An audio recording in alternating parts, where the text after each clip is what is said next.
ఇంటికి ఎదుర్కోగలు అమ్ముకొని బతుకుతాను నేను. నాకు ఈ ప్రదేశానికి స్థలం రాను. ముఖ్యమంత్రి నువ్వు రాదేవుడు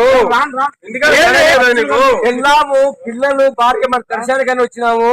నేను తేనె పండ్ల అమ్ముకొని బతుకుతా. పొజిషన్ లేదు నాకు. ఎదురు ప్రదేశం పొగలేదు నాకు. ఇక్కడనే బతుకుతా. రాను బస్సు నువ్వేమైతే పోతున్నా ఊరికి. నీ ఇష్టం నువ్వు వచ్చారా లేకపోతే నేను రాను పో.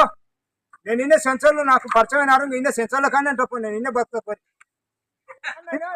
పుట్టతేనె అమ్ముకొని ఎదురు బొంగులు అమ్ముకొని నా బండి నాగలు అమ్ముకొని నా జీవితము ఇక్కడనే కొనసాగించి ఇక్కడనే అంకితం అవుతా. కొండ సెన్సర్లో వర్షం బల్లె గడియాగారి పని పిలిచేటోళ్ళు లేరు. ఈ కొండకెళ్ళి వచ్చినాను. నా జీవితం ఇక్కడనే పని చేసుకొని బతకాలని వచ్చినాను. మన ఊరికి పోదా స్వామి. ఏంది నువ్వు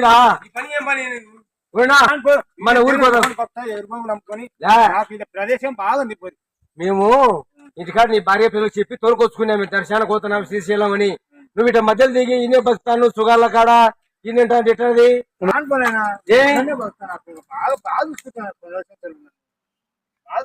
నువ్వు జీవితంలో నాది కన్యంగా ఆడ గడగడ పని చేసి బాగా బతుకున్నారు.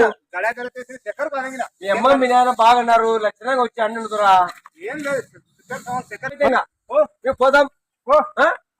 సరే ఇష్టం. నేనైతే మీ ఇంటికాడ ఏం చెప్పాలో చెప్పు మీ పెద్దవాళ్ళకు. సరే పో.